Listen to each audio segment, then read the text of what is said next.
Bonjour à toutes et à tous, bienvenue dans ce nouveau Café Sapiens, que vous nous rejoignez en différé ou en direct. Je suis Erwan Tison, directeur des études de l'Institut Sapiens, et ce matin j'ai le plaisir d'animer justement cet moment d'échange autour de la productivité.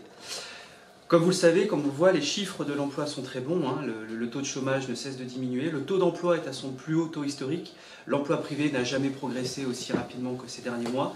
Nous sommes donc en train de gagner la bataille du travailler tous.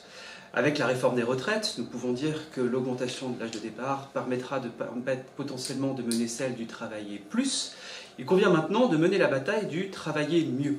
Et pour cela, la question de la productivité nous paraît essentielle, tant elle a des incidences à la fois sur la vie en entreprise, sur le niveau des salaires, mais aussi sur la compétitivité de nos entreprises et sur le niveau de prospérité d'un pays. Pour parler de ce sujet absolument essentiel, ce matin, nous avons le plaisir de recevoir Patrick Artus. Bonjour. Bonjour. Vous êtes le conseiller économique de Natixis, vous êtes économiste, vous êtes membre du Cercle des économistes. Dernier essai en date, on ne va pas tous les citer, sinon on n'aura pas assez de l'heure, mais le dernier essai qui vient de sortir, c'est de l'économie d'abondance à l'économie de rareté, que vous avez coécrit avec Olivier Pastré, et c'est disponible aux éditions Odile Jacob. Absolument.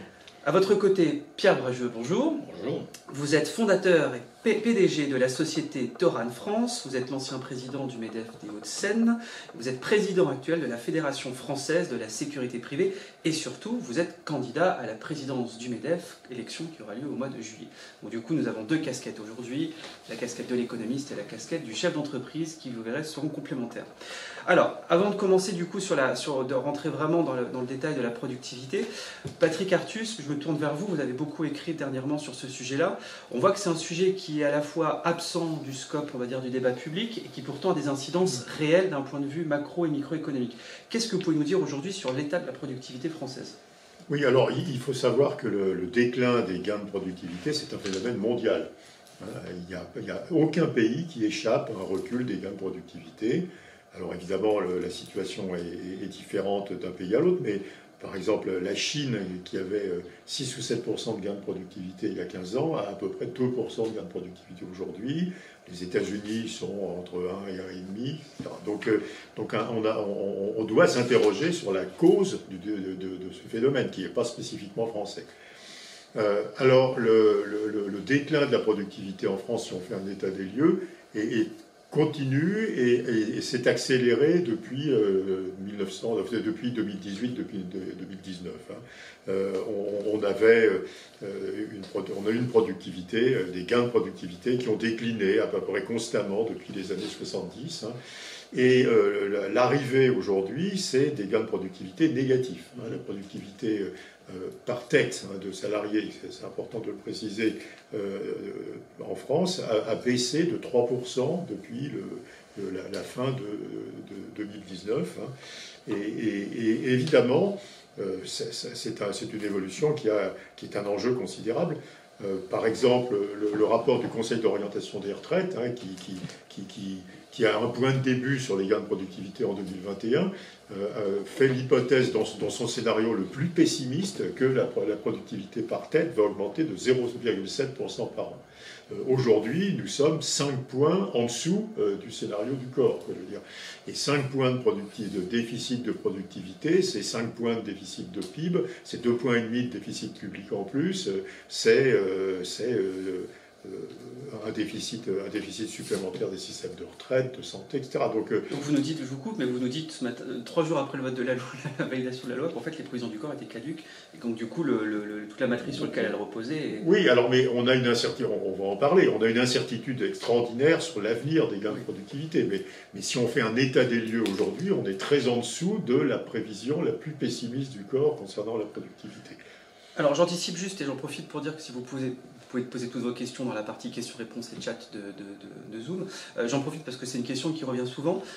Donc là je me tourne vers le regard économique, comment est-ce que c'est possible d'avoir une productivité négative ? Je précise juste, on parle bien de productivité par tête et horaire, donc on gomme toutes les aspérités qui pourraient être liées on va dire, au nombre d'heures travaillées dans une année. Donc c'est vraiment sur l'heure travaillée, comment est-ce qu'on peut avoir une productivité d'évolution qui soit négative, matériellement ? Les estimations qu'on a en France, alors productivité négative, c'est simplement que un salarié moyen produit moins de valeur ajoutée qu'avant, quoi, je dirais. Alors, on peut décomposer la perte de productivité de la France. Hein. La perte de productivité est liée pour 20% d'entre elles. Hein, donc j'ai rappelé qu'on avait perdu 3 points de productivité. Dans la zone euro, la performance est meilleure, enfin elle n'est pas terrible, mais la zone euro a une productivité à peu près constante hein, depuis 2019, mais la France a une productivité en baisse. Cette baisse s'explique pour à peu près 20% de son montant par le développement de l'apprentissage, hein, qui est mécaniquement, c'est des jeunes qui ont des contrats de travail. Hein, donc, pour à peu près 25%, entre 25% et 30% d'entre elles, par la baisse de la durée du travail. Hein, et la baisse de la durée du travail, on sait que c'est une conséquence de la Covid. Hein. Il y a pas mal de professions qui ont dû faire un effort sur la durée, la restauration, l'hôtellerie, les services à la personne, etc. Et pour 50% d'entre elles, de cette baisse de la productivité, alors on peut avoir plusieurs hypothèses. L'hypothèse la plus vraisemblable, c'est qu'il y a un mélange de causes. Il y a une première cause qui est probablement le fait que, et c'est assez concentré sectoriellement, c'est dans l'industrie qu'elle avait sa productivité la plus forte, et en particulier dans le secteur automobile. Et donc on voit qu'il apparaît une cause qui est l'industrie attend un redémarrage de ses carnets de commandes et de sa production et n'a pas licencié. Hein. Donc c'est de la rétention de main-d'œuvre dans l'industrie, mais c'est pas que l'industrie. Et puis, il y a, point d'interrogation, une cause sur un moindre appétit pour l'effort. Et puis, il y a une cause aussi qui est difficile à chiffrer, mais qui est vraie et qui est pertinente, qui est que, comme on a eu une baisse extrêmement forte du taux de chômage, cette baisse du taux de chômage a profité essentiellement à des salariés très peu qualifiés. Les salariés qualifiés ont un taux de chômage qui est extrêmement bas en France, hein, c'est autour de 4-4,5%, ils baissent très peu, même quand l'économie va bien. C'est les salariés les moins qualifiés, qui ont un niveau d'études faible, qui profitent beaucoup de la baisse du taux de chômage. Et par un effet complètement mécanique, ces salariés travaillent dans des secteurs où la productivité est plus faible. Hein. Et donc voilà, donc c'est un mélange de durée du travail, apprentissage et développement de l'apprentissage, attente de jours meilleurs dans un certain nombre d'entreprises industrielles et changement de la composition de l'emploi vers au profit d'emplois peu qualifiés et donc peu productifs. Et d'ailleurs, vous voyez, c'est un phénomène mondial, hein, j'ai aussi regardé l'Allemagne, les États-Unis, etc. Cet effet de la composition de la main-d'œuvre et l'effet du fait que dans tous les pays, on a vraiment une très forte baisse du chômage de la population la moins qualifiée, hein, a un effet très significatif négatif de faire baisser la productivité moyenne de l'ensemble de la main-d'œuvre. Parfait. Bon, merci pour ce tour d'horizon. Alors, c'est marrant parce qu'on entend très souvent dans le débat effectivement que la France serait championne du monde de la productivité. On voit que même dans un environnement plutôt tendanciellement en baisse, on fait encore plus mal que les autres. Vous connaissez sa phrase, il y a rien de pire pour une nation de se rêver extrêmement puissante, il faut distinguer le niveau de la productivité qui est toujours très élevé en France, hein, et l'évolution de la productivité qui est très basse. Mais alors justement, est-ce qu'on est champion du monde comme on l'entend de la productivité? Quand on regarde les chiffres de l'OCDE, on est plutôt autour de la 10e place. Oui, mais alors aussi ces chiffres sont assez biaisés parce que quand vous faites des comparaisons France-Allemagne, on a un taux d'emploi qui est beaucoup plus bas qu'en Allemagne. Et si on avait le taux d'emploi des Allemands, on aurait beaucoup plus de salariés peu qualifiés dans l'emploi. Et donc mécaniquement, il faudrait corriger le niveau de la productivité du taux d'emploi. Et donc on a un bonus de niveau de productivité en France qui est lié au fait que structurellement, le taux d'emploi des peu qualifiés est faible. Pierre Brage, donc c'est un sujet économique, mais c'est un sujet qui concerne principalement les entreprises. Petite question, pareil, toujours dans l'introduction, est-ce que c'est un sujet que vous sentez au niveau de vos entreprises? Parce que, je le rappelle, la productivité est liée directement à la compétitivité des entreprises, hein, dans un environnement où on ne peut plus dévaluer sa monnaie, c'est le seul levier de compétitivité qu'on peut avoir vers l'extérieur, un des seuls leviers. Est-ce que, premièrement, c'est un sujet du coup qui anime la vie des entreprises? Et deuxièmement, quel est votre regard, à la fois de chef d'entreprise et de candidat à la tête du MEDEF, sur le fait que ce débat-là soit complètement absent du débat public? Alors, vous avez tout à fait raison sur le fait que la productivité, c'est un sujet qui est quasiment absent. ce qui est quand même assez étonnant.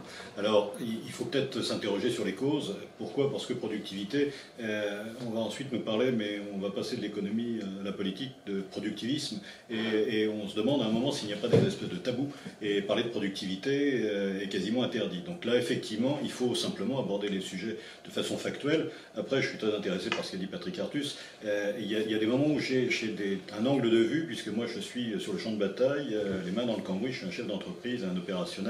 Il y a quelques réflexions qui me viennent dans ce que je viens d'entendre. D'abord, quand on me dit que les chiffres, alors on va argumenter sur le taux de chômage ou le taux d'emploi, c'est toujours passionnant.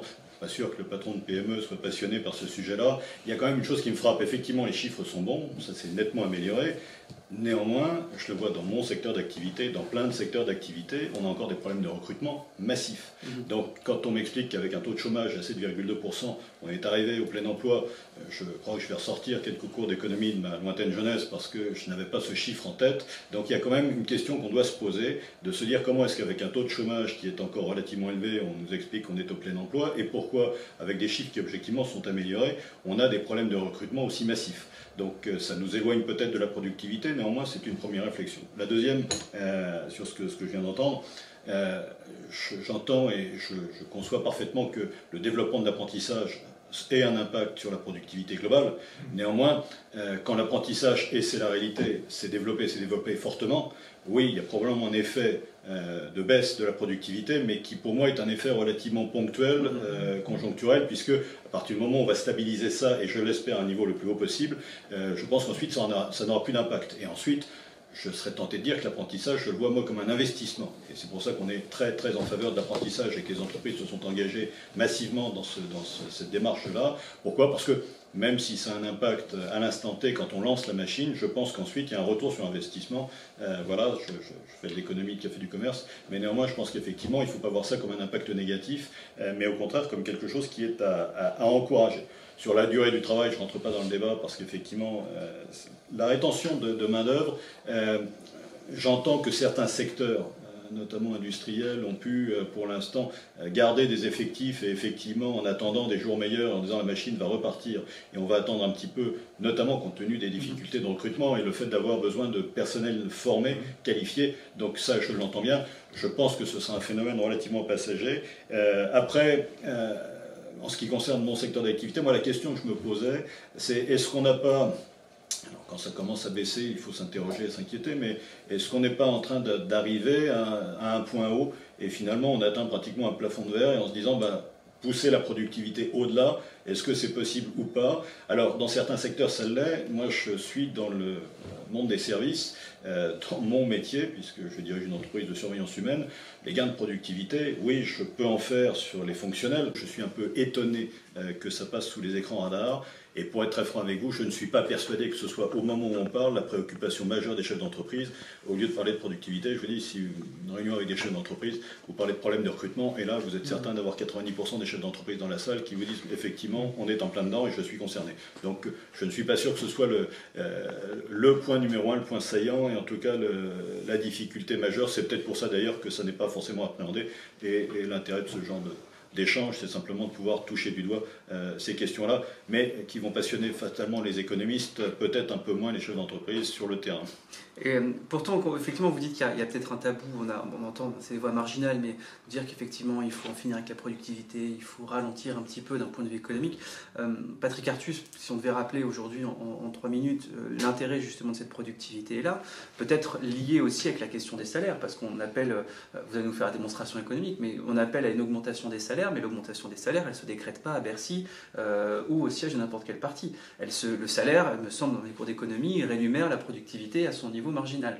Donc, qu'est-ce qu'on peut répondre justement à ceux qui vous disent la productivité, c'est pas grave, de toute façon, c'est le monde d'avant et maintenant on est dans le monde nouveau et il faut en finir avec ces principes presque staccanovistes.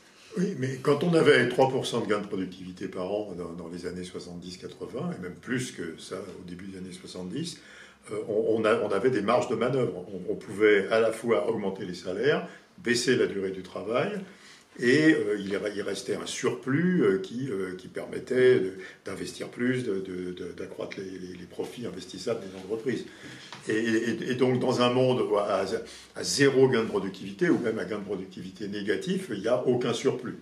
Et donc, vous avez uniquement des politiques qui peuvent redistribuer le revenu d'un agent économique à l'autre. Mais quand on parle maintenant de partage de la valeur, si c'est un partage de la valeur à productivité constante, eh bien, il consistera à réduire la profitabilité des entreprises pour distribuer plus de salaires. Je pense qu'il faut réfléchir aux moyens de retrouver des gains de productivité. Et quand même, des gains de productivité, c'est pas l'exploitation des travailleurs. Enfin, je veux dire, j'ai évoqué les pistes de court terme tout à l'heure d'explication de la faiblesse des gains de productivité, de l'affaiblissement des gains de productivité. Il y a des pistes plus structurelles. Alors effectivement, la baisse du poids de l'industrie par rapport aux services est quand même extrêmement pertinente. Hein. Le niveau de productivité dans l'industrie est en France 30% supérieur au niveau de productivité dans les services. Et donc puisqu'on a une industrie qui fait moins de 10% du PIB maintenant, effectivement, on a une pénalisation de ce fait. Il y a une autre piste qui est pour expliquer le fait qu'on fait énormément de dépenses de recherche-développement. La recherche-développement, en France, c'est à peu près de 2% du PIB, c'est beaucoup plus en Allemagne, c'est beaucoup plus aux États-Unis. Hein. Enfin, elle est en hausse dans tous les pays, donc on se dit que c'est quand même assez choquant de faire beaucoup plus de dépenses de recherche-développement. D'ailleurs, on aide à la recherche-développement, il y a le crédit d'impôt recherche, etc. Et d'avoir une recherche-développement qui ne génère pas un supplément de productivité. Et donc, il y a pas mal de travaux d'économistes qui montrent que la recherche-développement est devenue extrêmement inefficace. Par exemple, il y a des travaux dans l'industrie pharmaceutique qui montrent que les budgets de recherche qui sont nécessaires pour développer une nouvelle molécule, un nouvel médicament, ont cru, mais dans un facteur de 10 quoi, en 20 ans. Et donc, il y a l'hypothèse aussi de la chute de l'efficacité de la recherche-développement. Voilà. Mais il faut absolument, mais je crois qu'il faut rejeter la piste disant qu'on rejette absolument les gains de productivité. Il s'agit d'aider les salariés à travailler mieux et pas à travailler plus, quoi, je veux dire. Hein. Si vous robotisez une entreprise, d'ailleurs, il y a aussi pas mal de travaux d'académiques qui étudient l'effet de la robotisation dans une entreprise industrielle. La robotisation, au bout de quelques années, crée sans ambiguïté des emplois et améliore considérablement les conditions de travail. Hein. Et donc il y a productivité et productivité. La productivité par le progrès technique, par la robotisation, par la numérisation, etc. C'est extraordinairement positif, y compris. Et normalement, ça devrait permettre de baisser le temps de travail. Et c'est là vous citez un point qui est saillant. Keynes disait que grâce au progrès technique, on pourrait travailler 10 à 15 heures par semaine aux alentours des années 2000. Bon, on en est loin, même si certains voudraient le faire justement. Il disait qu'on pourrait le faire grâce au gain de productivité. Aujourd'hui, c'était quelque part le sens de l'histoire, de se dire on va travailler beaucoup moins parce que justement on va avoir une robotisation accrue. C'est le paradoxe de Solow. Hein. Je vois des robots, des ordinateurs partout, sauf dans la croissance. Aujourd'hui, on voit effectivement des progrès de l'intelligence artificielle. Il n'y a qu'à passer 5 minutes en tête-à-tête avec ChatGPT pour voir justement la puissance de calcul que peuvent avoir ces outils-là. Comment se fait-il aujourd'hui, alors que la promesse était justement, grâce à ce choc technologique, moi je me rappelle beaucoup d'études économiques et qui continuent à être publiées, qui disaient que la 4e révolution industrielle, celle dont on est les contemporains, serait presque la fin du travail, en tout cas la fin du travail pénible, physique, forcé, et qui du coup nous permettrait d'exploser le potentiel humain. On en est très très loin. Comment ça se fait justement qu'on n'ait pas ce taux de robotisation? Je rappelle, la France est 17e, je crois, au classement de l'Institut Future of Robotics en termes d'équipement de robots industriels et serviciels. Alors, Pierre, juste une question sur ce que vient de dire Patrick Artus. Et c'est un représentant du monde des services qui parle. Je pense qu'effectivement, un problème majeur en ce qui concerne la France, c'est cette désindustrialisation qu'on vit depuis déjà des décennies. Et effectivement, quand on parle de productivité, il est clair qu'une part de l'industrie qui baisse ça a un impact absolument déterminant. Et c'est pour ça que je pense que là vraiment, et c'est quasiment le candidat à la présidence du MEDEF qui parle, la réindustrialisation, mais la vraie réindustrialisation de notre pays est un élément absolument stratégique. Si on loupe ce coche-là, de toute façon, on n'arrivera absolument à rien. Donc vraiment, cette question de l'industrie et de la productivité de l'industrie est un élément absolument déterminant. Après, sur le fait de pourquoi est-ce qu'il n'y a pas plus... alors, en termes d'image, on parlait de la productivité, il y a encore des images d'Épinal. D'abord, je pense que ça nous renvoie globalement un manque de culture économique globale dans notre pays, ce qui est un vrai problème parce que certains sujets ne peuvent pas être appréhendés, parce que quand les gens ont une vision un peu stratosphérique des choses, ça devient plus compliqué d'expliquer les choses. Mais ce qui est vrai, simplement, c'est qu'il faut absolument qu'on s'engage dans ce travail de réindustrialisation. Ensuite, il faut être conscient d'une chose, c'est que cette baisse tendancielle, il va falloir effectivement qu'on arrive à l'enrayer. Donc moi, très honnêtement, je pense qu'il y a vraiment de gros efforts à faire à ce niveau-là. Et sur la question de la robotisation, la robotisation, on peut se poser la question, il y a deux hypothèses. Est-ce que c'est un manque de moyens ou est-ce que c'est un manque de vision, de culture? Il est évident qu'à un moment ou à un autre, quand les entreprises, excusez-moi d'être trivial, mais sont à l'os, l'investissement devient plus compliqué et on ne se pose plus les questions. Donc si vous voulez, globalement, il y a parfois un manque de moyens à ce niveau-là. Après, il y a peut-être aussi un manque de vision parce que là encore, on s'imagine que robotiser va tuer de l'emploi. Ça n'est pas vrai. On n'a pas le choix. Je pense que c'est exactement l'inverse. Et quand on parle de productivité, assez souvent, quand vous en parlez... dans la rue, les gens vont s'imaginer que c'est simplement accélérer la cadence des rameurs qui sont au fond de la galère. C'est absolument pas ça. Aujourd'hui, visiter une entreprise automobile, voilà, c'est pas germinal. Il faut revenir à des réalités. Et je pense qu'effectivement, la robotisation, comme le disait très justement Patrick Artus, c'est un élément absolument déterminant. Et la productivité, c'est pas simplement accélérer la cadence et effectivement arriver à une forme d'aliénation. D'ailleurs, ça nous renverra probablement au rapport qui évolue, à notre rapport qui évolue vis-à-vis du travail. Et ça, c'est un vrai sujet. Patrick, vous sentez un peu plus circonspect sur le côté culturel des entreprises, oui, alors, financier. Il y a une évolution qui est quand même extrêmement inquiétante en France, en Europe et qu'on ne voit pas du tout aux États-Unis, c'est l'accumulation de cash par les entreprises. Les réserves de cash des entreprises, et ça touche toutes les tailles des entreprises. Il y a des travaux de la Banque de France très intéressants, c'est aussi bien les TPE que les PME, que les ETI, que les grands groupes. Le cash détenu par les entreprises, c'est plus de 30% du PIB. C'est des sommes considérables qui sont totalement stockées, thésaurisées dans les entreprises. Alors on comprend, les entreprises doivent survivre à une potentielle crise majeure, une potentielle fermeture des marchés, du financement, qu'il soit bancaire, qu'il soit de financement de marché. Mais on n'a pas du tout ça aux États-Unis. Pour donner un chiffre, les réserves de cash des entreprises françaises elles sont passées de 10 à 30% du PIB en 20 ans. Et donc, c'est 20 points de PIB qui n'a pas été investi. Et donc, je crois que les entreprises ont les moyens d'investir, mais elles ont préféré avoir une politique extrêmement prudente qui est de se prémunir contre la prochaine crise. Alors, c'est pas idiot, je veux dire, puisque probablement il y aura d'autres crises financières, mais c'est quand même, cette accumulation de cash est quand même extrêmement décevante, puisque cet argent n'est pas investi et a une rentabilité sociale et économique extrêmement faible. Donc il y a quand même un problème culturel. Et puis il y a des expérimentations qui sont faites par BPI France. Par exemple, vous prenez des patrons de PME vous les sortez du business quotidien de leur entreprise, vous leur faites faire de la formation à l'international, aux technologies nouvelles, et quand ils reviennent dans leur entreprise, alors il y a deux effets favorables d'après les gens de BPI.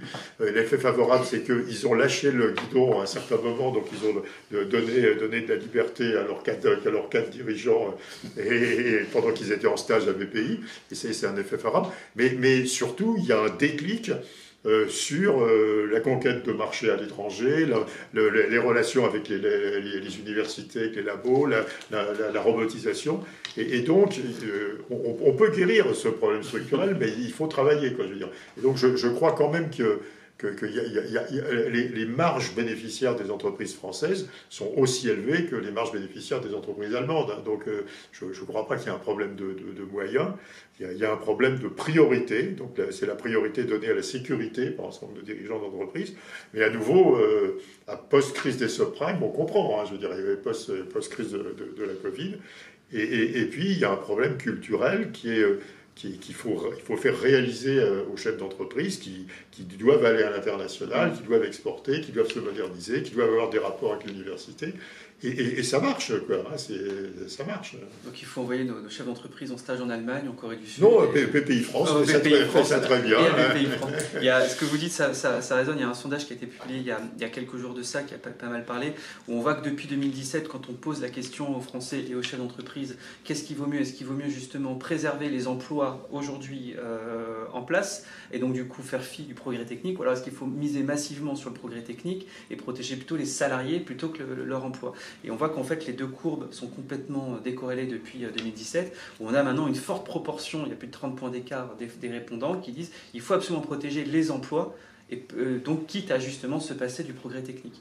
Donc ce qui explique aussi peut-être ce côté culturel, en tout cas ce qui résonne aujourd'hui dans cette manque justement de vision, d'acculturation du progrès technologique. Vous vouliez réagir, Pierre, rapidement? Alors oui, effectivement, c'est peut-être confondre un petit peu les échelles de temps, parce que c'est peut-être privilégier le court terme sur le moyen et le long terme. Je pense qu'effectivement, de toute façon, la bonne vision, c'est celle qui nous permet de projeter. Je rejoins tout à fait Patrick Artus sur le fait que de temps en temps, pour un chef d'entreprise, notamment un patron de PME, relever un peu le nez du guidon, ça fait beaucoup de bien, parce que ça permet effectivement d'avoir une vision un peu plus globale. Après, pour revenir sur ce que vous disiez, je conteste pas les chiffres, néanmoins je pense que les entreprises, ce dont elles ont besoin, mais on en a tous besoin, c'est de la lisibilité, de la cohérence et des perspectives. À partir du moment où vous n'avez pas forcément ce triptyque, effectivement, vous revenez dans une réaction qui est une réaction de prudence, en disant, voilà, je n'ai pas de perspective, je ne sais pas où on va, mon environnement n'est pas forcément cohérent, donc je vais avoir, j'allais dire, presque une épargne de précaution, et donc c'est tout à fait juste, et là encore, on n'a parfois pas la bonne appréhension. Je prends un exemple simple, il y a des images qui collent encore à la peau. Je prends le secteur de l'assurance, qui est un outil de financement de l'économie qui est absolument déterminant. Ça n'est pas l'image qu'en a le grand public. Et donc il faut vraiment que, quand je parlais de culture économique, il faut vraiment qu'on travaille là-dessus pour que les gens, pour que nos collaborateurs, nos collaboratrices soient parfaitement conscients des enjeux. Et là encore, s'engager dans le progrès technologique, s'engager dans la productivité, c'est tout sauf destructeur d'emplois. Pourquoi? Parce que si on ne le fait pas, ce sont les autres qui le feront. Et à ce moment-là, effectivement, les emplois. Donc avoir une vision, j'allais dire, malthusienne, ou s'imaginer que la ligne Maginot va nous protéger, je pense que c'est une erreur. On est dans une économie ouverte sur l'Europe, sur l'international. Là encore, on n'a pas d'autre choix. Il faut qu'on soit bon, il faut qu'on soit meilleur. Et s'imaginer qu'on va protéger de façon un peu archaïque les choses, je pense que c'est vraiment une erreur de vision. Et là encore, je reparle de culture économique, il faut qu'on fasse passer le message pour que, y compris le patron de PME, mais le message peut aussi passer au niveau de nos gouvernances, ça fera beaucoup de bien. Pour finir sur le côté robotisation, donc on voit qu'effectivement il y a plutôt un problème culturel. Est-ce que la Corée du Sud, par exemple, qui est, je crois, le pays le plus robotisé, leur productivité, comment est-ce qu'elle a évolué justement ces dernières années? Est-ce qu'elle connaît les mêmes turpitudes que les autres pays occidentaux? Est-ce qu'elle arrive à...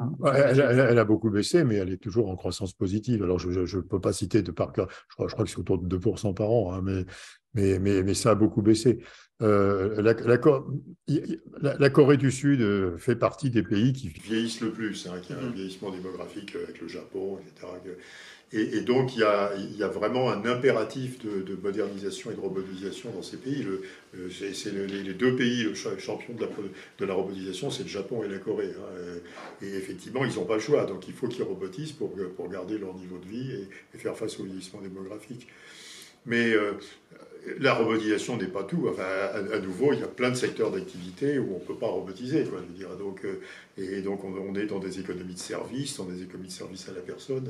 Et donc la robotisation, c'est l'industrie et les sous-traitants de l'industrie. Il faut savoir que quand on dit que l'industrie en France, ça fait un peu moins de 10% du PIB, si vous ajoutez les sous-traitants directs de l'industrie, vous avez le double de ce chiffre. Hein, c'est à 20% du PIB. En Allemagne, l'industrie, c'est 18% du PIB. Si vous ajoutez les sous-traitants, vous êtes presque presque, vous êtes au-dessous de 35% du PIB. Donc ça, l'industrie, c'est relativement gros. Il y a eu beaucoup d'externalisation de l'industrie, hein, des entreprises industrielles, mais c'est pas toute l'économie. Donc on peut pas. Et puis le secteur des nouvelles technologies, hein, a beaucoup de gains de productivité, mais ils ont beaucoup décliné. Quand vous comparez la fin des années 1990, le début des années 2000, sur les gains de productivité dans l'IT, dans les entreprises des nouvelles technologies, il y a toujours des gains de productivité de 4 ou 5%, mais c'était 15-20%. Et donc vraiment, ça frappe aussi les secteurs technologiques. Donc personne n'est à l'abri. Au final, est-ce que le secteur le plus productif dont on dispose en France, c'est pas le secteur agricole? Quand on regarde la quantité de travail qu'il mobilise par rapport justement et les rendements qu'il peut avoir, comment se situe notre secteur agricole là-dessus? Je ne sais pas répondre par cœur à cette question. Donc... On regarde, en tout cas, c'est une question à soulever. Il y a un point effectivement qui revient souvent sur la productivité, juste avant de passer aux solutions, c'est la question de la formation. On en a parlé rapidement, donc là, vous avez cité l'alternance. Alors, parce que je vois qu'avant qu'on s'offusque dans le chat, l'alternance, effectivement, c'est pas de dire que l'alternance est mauvaise, mais c'est d'un point de vue conjoncturel. Il y a un effet statistique parce qu'un alternant est moins productif qu'un salarié. Il faudrait publier des chiffres de la productivité corrigés des jeunes en alternance, parce que ça crée un énorme biais statistique.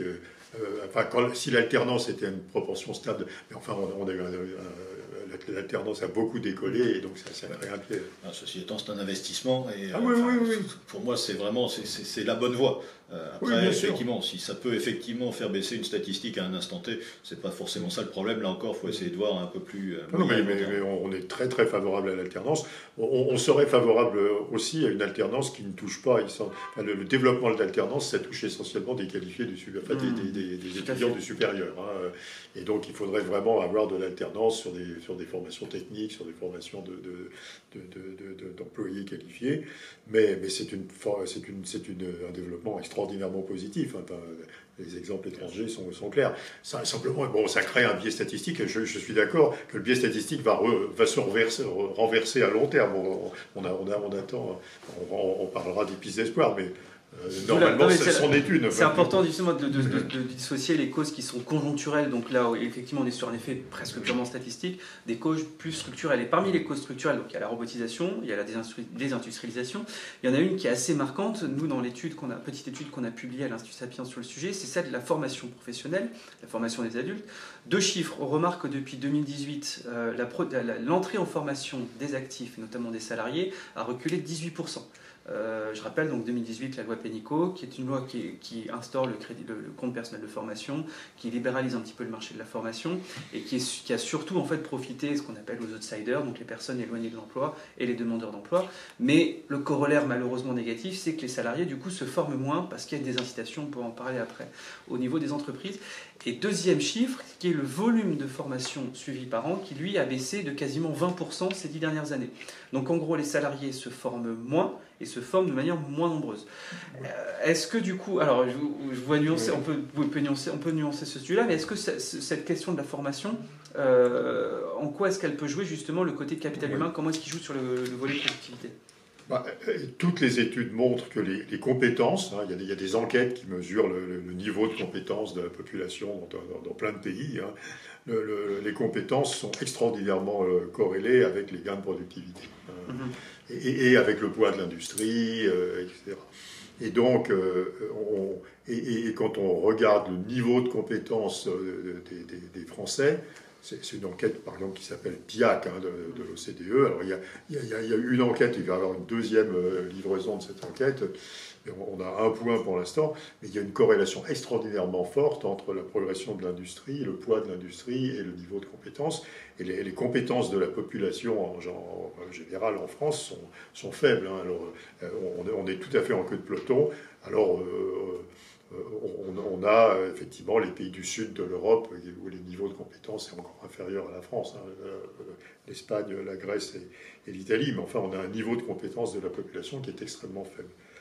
Et oui, enfin les travaux statistiques montrent que c'est une piste absolument essentielle qui est de redresser le niveau de compétence à tous les âges. Hein.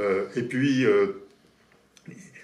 ça touche effectivement essentiellement le défaut de formation malgré les progrès que vous mentionnez, ça touche surtout les personnes à la recherche d'un emploi et les personnes de plus de 55 ans. Donc il y a un déficit considérable qui est pratiquement 50% de formation en moins sur les plus de 55 ans par rapport aux moins de 55 ans. Et il y a des délais d'entrée en formation sur les personnes qui perdent leur emploi qui sont considérablement plus élevés que dans les pays du nord de l'Europe, par exemple. Donc alors je tiquais un peu sur votre chiffre parce que la loi Pénicaud, avec la création de France Compétences, a fait pas mal de tri dans les formations très inefficaces. Et donc je ne sais pas, je pense qu'il y a un sérieux beaucoup plus grand des formations aujourd'hui et y a un progrès continuel pour avoir des formations plus sérieuses et plus adaptées aux besoins des entreprises. On n'a plus de cours de pâtisserie, enfin, d'entreprise. Et donc, je ne sais pas s'il faut vraiment regarder de près le nombre de formations suivies, mais je crois que le sérieux des formations, et il y a un vrai coup de balai qui est donné dans les formations peu sérieuses par France Compétences. Donc ça, c'est plutôt positif. Je suis tout à fait d'accord. Il faut faire attention à l'interprétation des statistiques. Effectivement, on parle de productivité. Moi, j'aime beaucoup parler d'efficacité. Donc il faut simplement que le système de formation soit rendu plus efficace. C'est encore quelque chose d'extrêmement complexe et pour un patron de PME, ça peut être effectivement assez difficile. On a mis l'accent sur effectivement la formation des demandeurs d'emploi plus que sur les salariés en activité, ce qui est peut-être quelque chose à re-questionner. Sur la compétence, je rejoins notamment la compétence scientifique, mais ça nous renvoie à un sujet qui est beaucoup plus vaste, ça va au-delà de la formation. On est en train d'aborder la réforme des lycées professionnels. Enfin, il y a des questions vraiment à se poser à ce niveau-là, parce que ça part avant même l'entrée dans la vie professionnelle, et effectivement, et on est en pleine réforme des retraites, sur la fin de vie professionnelle. Et là encore, à partir du moment où on arrête de former les gens sous prétexte qu'ils ont passé un certain cap et un certain âge, je pense qu'effectivement, il faut vraiment se reposer la question et se réinterroger, parce que sinon, ça n'a pas de sens, et travailler plus longtemps, ce qui est à mon avis inévitable, et on n'a absolument pas le choix. Si c'est pour arrêter de former les gens à partir de 50 ou de 55 ans, inévitablement, on a un problème à la sortie. Donc c'est vraiment un problème global. Il faut se méfier des statistiques en disant il y a moins de formation. Je rejoins totalement Patrick Artus. Rationaliser, mais c'est d'entrée en formation, moins d'entrée en formation. Absolument, il y a un stock effectivement qui diminue. En formation de quoi? Et là encore, c'est l'offre et la demande. Enfin, il faut vraiment que ce soit une question d'efficacité, que ça permette aux gens de se révéler, de progresser et de bâtir des parcours professionnels. Si c'est juste de la formation pour de la formation, parce que pendant ce temps-là, la personne échappe au radar statistique, je pense que c'est pas forcément pertinent. Et donc du coup, pour terminer là-dessus, sur parce que le chiffre interpelle, je comprends qu'il y a effectivement un effet correctif qui s'est fait avec la rationalisation du marché, mais le fait que même dans certaines entreprises, on nous dit que la loi Pénicaud justement a créé une désincitation, en tout cas pour les entreprises de moins de 50 salariés, pour la formation, parce que concrètement, elles doivent payer deux fois, une fois par la cotisation et une fois en développant son propre plan, si vous voulez en dire un petit mot après. Mais dans une période justement où on a des nouvelles technologies qui demandent, qui ont un coût d'entrée, on va dire, cognitif et d'appropriation qui est très fort, le fait justement de ne pas se former à ces technologies-là, est-ce que ça, quelque part, ça ne profite pas justement, il n'y a pas des effets délétères sur je rappelle, il y a eu une tribune de Philippe Martin, il n'y a pas très longtemps, qui nous expliquait qu'en fait, le mail aujourd'hui était une cause de baisse de la productivité parce qu'on ne savait pas utiliser cet outil-là. Qu'on utilisait pour tout et n'importe quoi. Il y a eu une tribune qui était plus dans le monde, qui était très intéressante sur le sujet-là. Donc vu qu'on ne forme pas les gens aux nouveaux outils, on les laisse un petit peu ne pas utiliser leur plein potentiel, et vu que c'est des technologies qui ne sont pas forcément extrêmement intuitives, et ben, du coup on perd plus de temps à les utiliser qu'à augmenter sa propre productivité. Parce que du coup la formation, lié justement avec le côté compétences plutôt techniques, ne pourrait pas nous aider avec des formations plus ciblées, pas des cours de pâtisserie en entreprise, mais à aider en tout cas nos salariés, quoi que la pâtisserie c'est très bien, à aider justement nos salariés à dompter justement tout cet nouvel environnement technologique. Oui, mais c'est absolument clair. Je regardais les chiffres, hein. Il y a 32% des salariés en France qui ont à un moment de leur vie suivi une formation. C'est un tiers, donc c'est peu. Hein, donc, 15% des salariés peu qualifiés ont à un moment de leur vie suivi une formation professionnelle. Et donc il y a un déficit surtout sur les peu qualifiés. Donc effectivement, il y a un problème d'utilisation des nouvelles technologies, de compétences technologiques. Et puis, sur la formation initiale, je veux dire, on a quand même on est un des pays où on a le taux de NEETs, hein, les jeunes déscolarisés et sans emploi, comme on dit en bon français, qui est extrêmement élevé. Alors il a un peu baissé sous l'effet du développement de l'apprentissage. Enfin, de mémoire, il est toujours de 15 ou 16%. Hein. Et donc, 120 000 personnes par an. Donc 120 000 personnes par an qui sortent du système éducatif sans aucune compétence. Et donc c'est absolument catastrophique. Donc on sait que ça se déclenche dans les toutes petites classes, dans les tout petits âges. C'est à la maternelle qu'il faut faire des investissements dans les compétences. À l'entrée en CP, il y a un écart considérable sur le vocabulaire, par exemple, entre les enfants de bourgeois et les enfants d'ouvriers. Donc il faut absolument corriger ces inégalités de compétences dès le petit âge, hein, parce que ensuite elles s'héritent sur toute la vie. Donc on a un énorme travail, je pense, à faire sur les enfants très jeunes, hein, pour homogénéiser la situation des enfants très jeunes.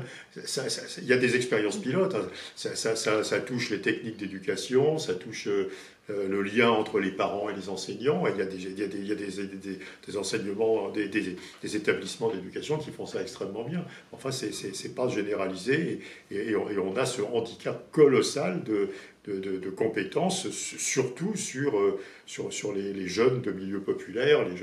Et puis on a ce record de la perpétuation des inégalités d'éducation. Hein. Donc il faut vraiment casser ça, parce que sinon on ne développera pas les compétences sur l'ensemble de la population. On va développer les compétences d'une minorité de cadres déjà bien formés. Il faut vraiment développer les compétences de toute la population. Je souscris totalement, parce que ça, je le vis quasiment au quotidien. On voit des jeunes arriver dans le monde du travail et qui ne maîtrisent pas les basiques. Donc c'est vraiment un vrai problème, et je pense que là, il y a vraiment une question à se poser, parce que c'est une escroquerie. Et là encore, ça nous renvoie à la relation au travail.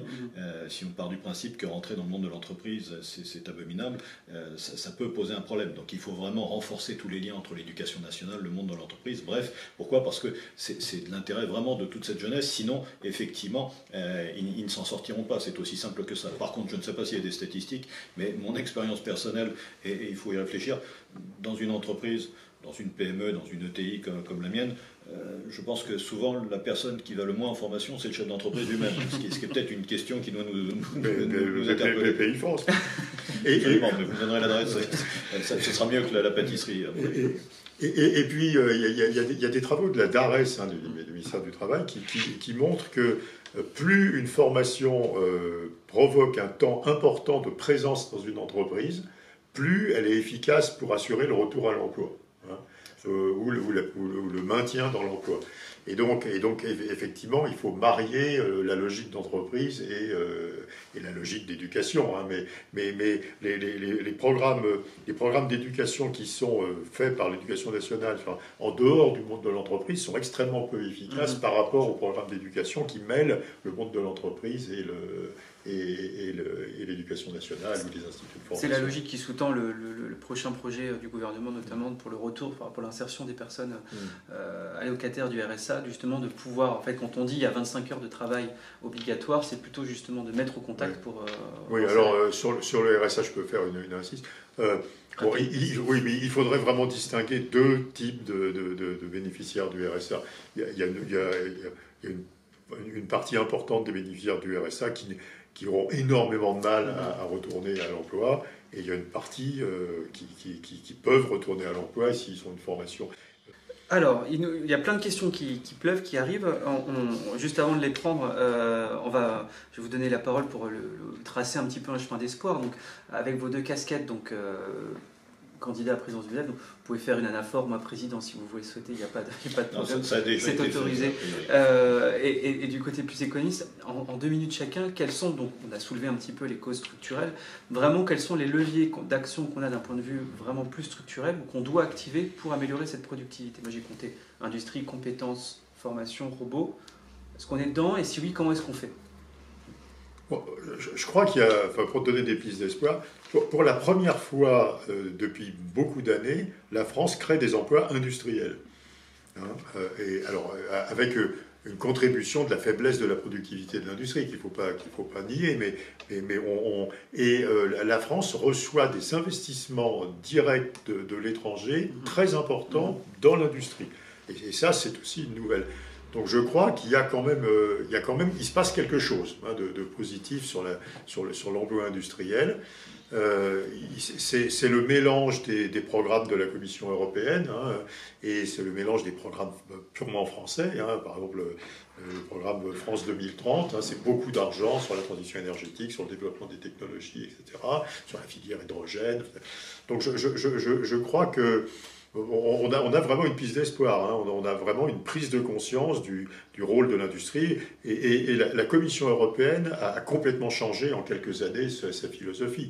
On est passé d'une philosophie simplement de libre-échange à une philosophie assez interventionniste qui met beaucoup d'argent sur la table, qui cible certaines filières industrielles, il n'y a pas question de tout relocaliser. Il faut relocaliser la production d'un certain nombre de métaux particuliers, il faut relocaliser la production de matériel pour la transition énergétique, de médicaments, etc. Et c'est assez bien fait. Si vous regardez les détails de France 2030, c'est un esprit DARPA. Vous savez, la DARPA aux États-Unis, c'est cet argent public qui va aux entreprises, sur des projets, mais sur lesquels les entreprises ont le leadership de la définition de la technologie qui sera employée. Et on a compris que c'était ça l'approche qui était efficace. Donc je crois qu'à la fois la Commission européenne et le gouvernement français ont une approche extrêmement positive à la réindustrialisation. Alors pour faire court, pour répondre de façon assez simple mais synthétique, moi je ne crois pas au fatalisme du déclin de la France. Je suis vraiment quelqu'un d'optimiste. Il faut que les entreprises reprennent leur destin en main. Il faut qu'on remette l'entreprise au centre du jeu et ça réglera beaucoup de nos problèmes.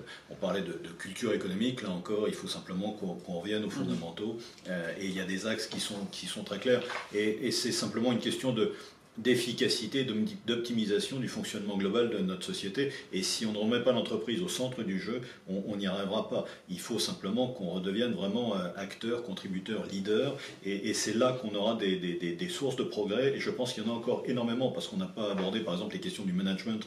C'est un sujet là aussi central.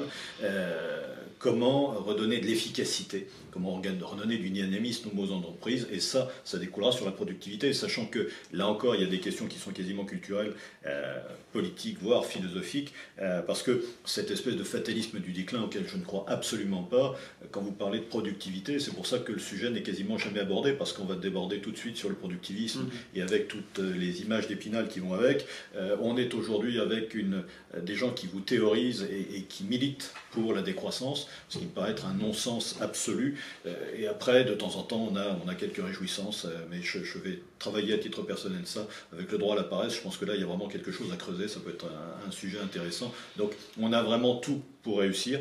Je pense simplement qu'il faut qu'on remette l'entreprise au centre du jeu et qu'on retrouve des marges de manœuvre et surtout de la liberté. Qu'on nous laisse simplement oser, prendre des risques. Il y a un moment où, effectivement, aujourd'hui, un chef d'entreprise, il est là pour entreprendre. Il faut qu'on le laisse travailler. Et à partir de ce moment-là, je vous garantis qu'il y aura des gains de productivité. Droit à la paresse, si je peux me permettre, ça pourrait être un horizon qu'on pourrait tous chercher à avoir, dans le cas où, mais à condition d'avoir 15% de gain de productivité par an. Dans ces cas-là, oui, mais la tendance historique de long terme, c'est qu'on travaille de moins en moins. Je veux dire, c'est bien qu'on travaille de moins en moins parce qu'on peut faire autre chose. Mais simplement, cette tendance historique s'est arrêtée et on a inversé la tendance historique à cause de l'absence de productivité. Donc, mais on est bien d'accord, l'histoire de l'humanité, c'est la recherche de la paresse. On se facilite les choses, il n'y a pas de sujet. Mais là encore, ça nous renvoie à la valeur du travail, à notre rapport au travail qui a évolué. Et ça, je pense que c'est vraiment fondamental et qu'il faut avoir un débat d'idées là-dessus, parce que si le travail est devenu une aliénation, c'est à mon avis un vrai sujet. Le volet tripalium, effectivement, de la sémantique a repris un peu trop le pas ces derniers temps. Alors justement, sur le management, sur le sens, il y a plein de questions qui tombent. Premièrement, la question ne va pas y échapper sur la mesure de la productivité. Est-ce qu'elle est fiable ? Et est-ce que quelque part, elle n'est pas sous-estimée dans les statistiques ? C'est une question qu'on pose très souvent, qui apparaît très souvent. C'est une question très légitime. Il y a deux problèmes pour moi dans la mesure de la productivité. Alors c'est un peu technique, c'est les effets qualité. On dit que, par exemple, si vous achetez un ordinateur, vous faites baisser le prix de l'ordinateur quand la qualité de l'ordinateur, le nombre de fonctions, etc., augmente. C'est pareil sur une voiture, etc. Et donc, vous faites monter le volume de l'ordinateur. Alors, donc, c'est un biais dont on a un débat sur le sens de ce biais. Pour certains, on surestime les effets de qualité. Et donc, on aurait trop de productivité, en réalité. Et pour d'autres, on sous-estime. Et en plus, les différents pays n'adoptent absolument pas les mêmes conventions. En Allemagne, il n'y a pratiquement pas d'effet de qualité. Aux États-Unis, il y en a des gigantesques. Enfin, bon. Et le second biais, c'est lié aux nouvelles technologies. Vous rendez un certain nombre de services. Vous achetez vos billets de train vous-même. Avant, vous alliez au guichet d'une gare, vous faisiez... Et donc, la valeur ajoutée personnelle qui est liée à l'achat d'un billet de train a disparu des statistiques de productivité. Donc, voilà. Et donc, il y a plein de biais dans la mesure de la productivité. Qui pourrait faire l'objet d'une thèse. Mais on ne sait pas absolument dans quel sens est l'effet résultant. Oui. Honnêtement. Parce qu'on voit effectivement, c'est qu'il y a un effet richesse au bout de la chaîne qui, du coup, diminuant, nous fait dire que la productivité, quelque part, même si elle n'est pas forcément analysée avec finesse, elle est quand même en baisse tendancielle, parce que sinon, on verrait la richesse. Mais alors, il faut dire que les biais de productivité se réconcilient sur les recettes fiscales. Oui, voilà. C'est des gains de productivité qui ne procurent pas de recettes fiscales. Par exemple, si on incorporait la productivité personnelle des achats de billets de train, vous ne paieriez pas d'impôt dessus. Donc, il y a le gendarme, c'est le... Attention, parce que Bercy nous regarde. Le montant des réserves fait le montant des recettes fiscales. Ce sont des débats passionnants pour économistes. Je suis pas sûr que le patron de PME soit passionné. Sur le côté, justement, sur les entreprises, il y a deux questions qui sont très intéressantes. La première, sur l'effet des nouvelles technologies. Donc on en a beaucoup parlé, mais est-ce que, en fait, on ne profite pas encore de la révolution de l'IA parce qu'on est qu'au tout début, au balbutiement de cette révolution-là, et donc du coup on est un peu un entre-deux, entre la révolution Internet qui au final n'a pas apporté les promesses que l'on souhaitait, et qu'on n'a pas encore su saisir justement cette vague-là, et que dans 5-10 ans ce débat ne se posera pas du tout parce qu'on sera vraiment emporté par ce tsunami technologique. Est-ce qu'on est dans l'entre-deux ? Il est possible qu'on soit dans l'entre-deux, mais de toute façon, on ne va pas nager contre le courant. Là encore, il y a des choses qui sont... c'est notre environnement, c'est notre évolution. Vouloir se battre contre ou imaginer qu'on va passer à travers, c'est une illusion. Là encore, il faut au contraire qu'on se saisisse de ces évolutions, pour ne pas dire de ces révolutions. Et là encore, on a toujours tendance à croire que ce genre d'évolution, ça va détruire de l'emploi. Ce qui est à mon avis exactement le contraire. Ça en détruira si jamais on ne rentre pas dans ce mouvement-là. C'est aussi simple que ça. Alors l'IA, c'est quand même extrêmement récent, et on peut regarder rétrospectivement ce qui s'est passé depuis les années 80, le développement de la grande informatique, etc. Et ce qu'on voit, c'est que le secteur qui produit les matériels informatiques au sens très large a fait considérablement de gains de productivité, mais que ça n'a pas entraîné, au contraire, les autres secteurs. Et au total, la productivité a continué à décliner, quoi. Alors, il y a eu une petite bosse aux États-Unis à la fin des années 90, et puis en Europe, il n'y a absolument rien. Et donc, le message semble être que le progrès technologique peut détruire de la productivité dans les secteurs qui ne sont pas les producteurs de ce progrès technologique. Peut-être parce que on voit ce qui se passe dans les entreprises. Ça provoque l'apparition de mécanismes de contrôle, de contrôleurs, de gens qui gèrent la sécurité informatique, de gens qui gèrent la diffusion, etc. Et peut-être que ça a créé beaucoup d'emplois, pas improductifs, mais liés au développement technologique. Et de ce fait que ça n'a pas provoqué de supplément de productivité. Et donc l'IA, on a une idée des secteurs sur lesquels potentiellement l'IA va détruire des emplois, mais on peut avoir la même situation. On peut avoir un développement considérable des emplois de bureaucrates autour de l'IA qui neutralisera le progrès technique lié à l'IA. Oui, effectivement, Erwan, si je peux être un peu taquin, effectivement, mais c'est normal de mon côté, on a un prisme et un angle de vue qui concerne beaucoup le secteur privé. La productivité, il faut le voir à l'échelle d'un pays, et là encore, peut-être que le secteur public devrait aussi être appréhendé, regardé. Et tout ne doit pas être immédiatement productif, parce qu'il y a un certain nombre d'emplois qui sont là pour effectivement un cadre de vie, enfin qui ne sont pas directement productifs. Il n'empêche que, je reviens à la question d'efficacité, l'important simplement c'est qu'un système soit efficace et apporte le service qu'on attend. Donc là encore, la productivité, que ce soit vue de façon globale, y compris dans la sphère publique. Là justement, il y a une question là-dessus. Quid de la productivité dans le service public en termes d'éducation et de santé? De une, est-ce qu'on sait la mesurer? De deux, comment est-ce qu'elle diminue? Donc voilà, on ne sait pas la... On la mesure de façon totalement forfaitaire. La productivité est mesurée par les salaires payés par les fonctionnaires. Donc tout ce que nous disons... alors on peut avoir des comparaisons internationales. Par exemple, j'avais fait une comparaison internationale à partir des statistiques de la Banque mondiale qui sont très détaillées sur la performance du secteur public en matière d'éducation, de santé. Il y a le nombre de lits d'hôpital, le nombre de médecins, les étudiants en échec scolaire, etc. Il y a une batterie incroyable de statistiques de la Banque mondiale. Et quand on fait, et alors on peut utiliser ces statistiques pour bâtir un indicateur global de la productivité, enfin de l'efficacité du secteur public, et on peut le rapprocher du niveau des dépenses publiques. Quand on fait ça, on a des dépenses publiques en France qui sont 7 points de PIB au-dessus du pays moyen ayant la même qualité. La qualité du secteur public est bonne en France. Mais le secteur public est très cher, quoi. Je veux dire, il y a des secteurs publics dans d'autres pays qui ont la même qualité, qui est assez bonne, hein, mais qui coûtent beaucoup moins d'argent aux contribuables. Vous voulez essayer d'optimiser effectivement ce qu'on a... On peut avoir une approche indirecte de la mesure de la productivité du secteur public. Alors, il nous reste quelques petites minutes et 2 questions qui sont encore à poser. Vous nous avez dit la productivité a baissé de 3% depuis 2019. En parallèle, les salaires ont quasiment augmenté de 5%. Comment, donc en termes nominaux c'est en termes nominaux, les salaires réels ont baissé. Voilà, donc la question c'était comment fait l'économie pour tenir. Donc il faut effectivement les taux de marge se redressent fortement. Les taux de marge des entreprises ont baissé, alors je parle de la France, ont baissé beaucoup en 2020. Pas aux États-Unis, par exemple. Les États-Unis ont la particularité de produire leur pétrole.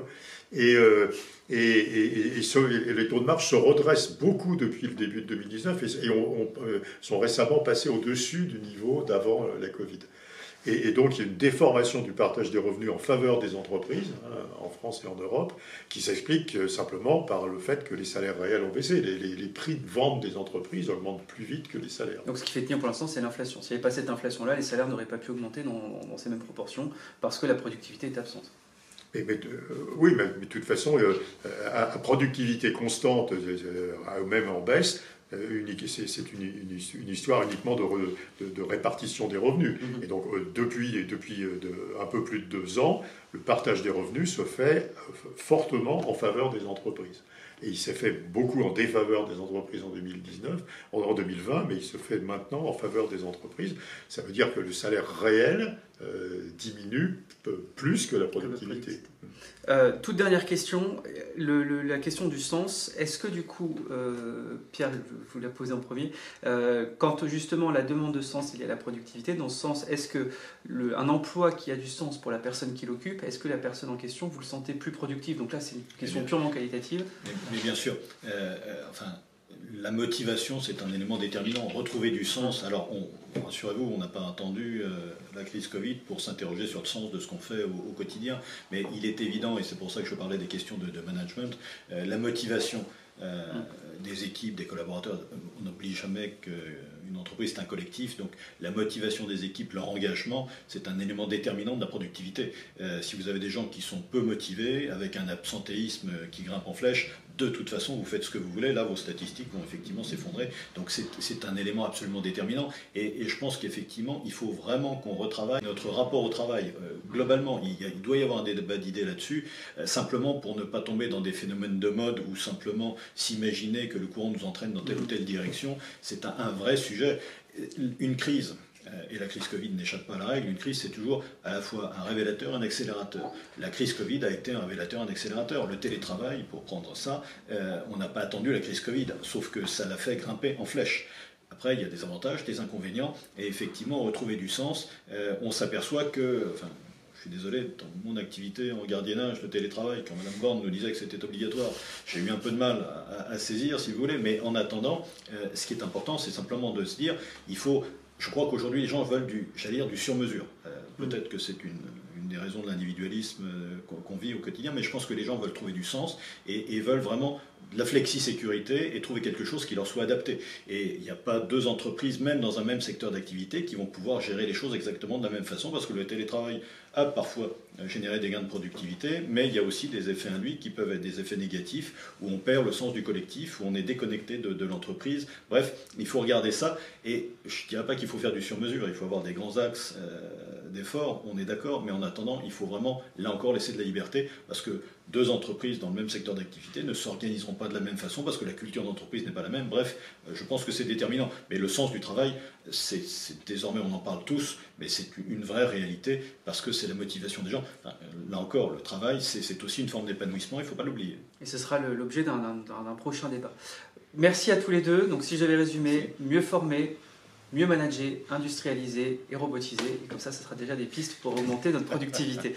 Merci à toutes et à tous de nous avoir suivis ce matin. On vous donne rendez-vous le 2 mai à 18h, de 18h à 19h cette fois-ci, pour un Café Sapiens autour de la question de la délégation de tâches, notamment comment est-ce qu'on peut avoir recours aux paramédicaux pour apporter de l'offre de soins dans les territoires. Ça résonne un peu avec l'allocution du président de la République en début de semaine. Et pour l'occasion, nous recevrons la députée Madame Rist, ainsi que nos deux experts, Madame Rome et Madame Riom, et Madame Guignot.